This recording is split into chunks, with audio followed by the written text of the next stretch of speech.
Assalamualaikum warahmatullahi wabarakatuh. Selamat datang mahasiswa baru di lingkungan Departemen Administrasi Pendidikan. Anda semua itu adalah calon-calon pemimpin masa depan. Anda tidak salah bergabung di Departemen Administrasi Pendidikan. Sekali lagi, selamat datang, selamat bergabung di Departemen Administrasi Pendidikan. Mudah-mudahan Anda semua menjadi calon-calon pemimpin yang luar biasa. Terima kasih.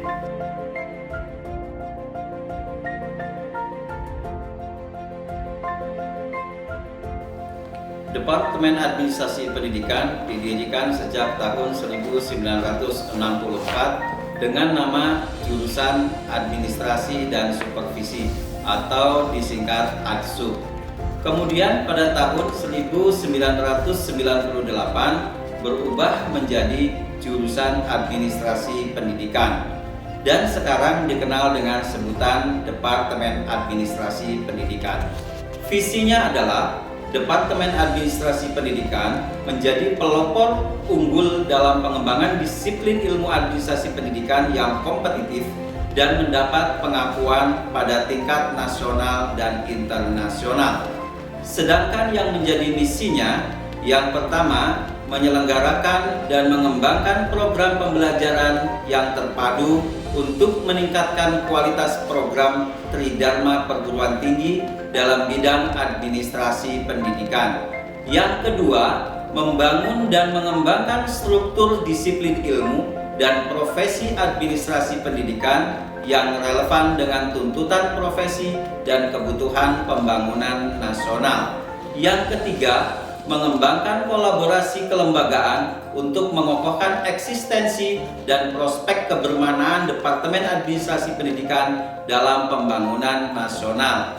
Yang keempat, meningkatkan partisipasi dalam pembangunan pendidikan melalui riset, publikasi ilmiah, dan pengabdian pada tingkat regional, nasional, dan Asia. Kantor dan tempat perkuliahan Departemen Administrasi Pendidikan berada di Gedung B, Fakultas Ilmu Pendidikan, lantai 6. Saat ini, Departemen Administrasi Pendidikan terakreditasi A. Untuk menyelesaikan studi mahasiswa di Departemen Administrasi Pendidikan, maka mahasiswa harus menyelesaikan sebanyak 145 SKS.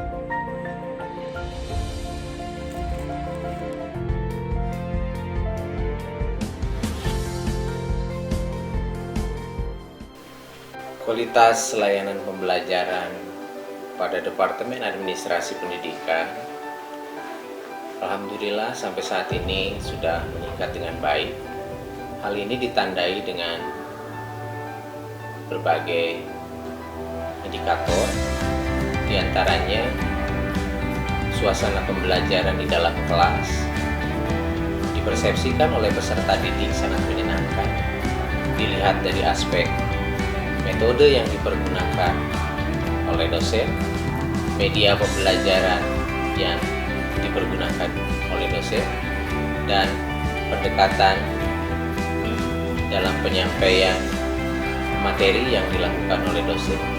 Inovatif, kreativitas, dan produktivitas di dalam kelas memberikan kesempatan kepada mahasiswa untuk lebih kreatif dalam belajar, untuk lebih inovatif dalam mencari berbagai sumber dalam pembelajaran, untuk lebih produktif di dalam menghasilkan karya tulis. Dan yang kedua, suasana pembelajaran menjadi sangat menyenangkan ketika pola komunikasi antara mahasiswa dan dosen dijalin baik dalam konteks formal maupun informal. Dalam konteks formal, dosen memposisikan sebagai pembelajar yang memiliki aturan, pembelajar yang memiliki berbagai hal yang harus dipenuhi standar-standarnya.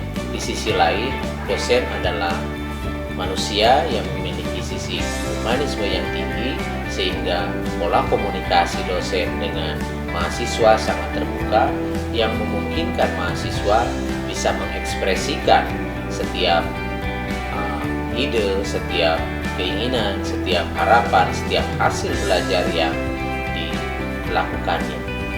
Yang ketiga, suasana belajar dapat dilihat dari hasil-hasil yang didapatkan oleh mahasiswa, baik dalam bentuk indeks prestasi yang diperoleh. Departemen Administrasi Pendidikan mengalami peningkatan dari target 3,3 menjadi 3,5 dapat direalisasikan, dan kemudian dalam konteks karya-karya ilmiah yang dihasilkan oleh mahasiswa tidak terikat oleh hanya petunjuk, oleh hanya juklak dan juknis yang dibuat oleh dosen, tetapi menjadi kreativitas, menjadi bagian dari keinginan dan harapan serta motivasi dari mahasiswa yang bersangkutan.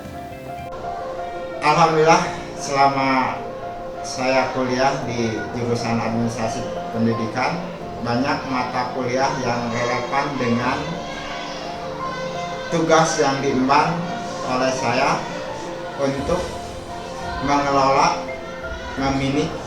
memimpin sekolah khususnya SMA Al-Hadi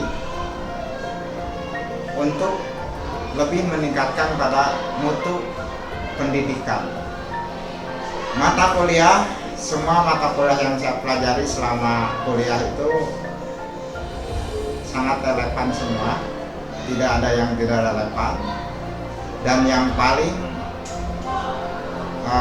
sangat menunjang sekali khususnya untuk kepala sekolah adalah leadership atau kepemimpinan, kemudian manajemen, komunikasi organisasi, administrasi pendidikan yang bersifat dasar kependidikan dan sebagainya, itu semua relevan dengan tugas saya sebagai kepala sekolah.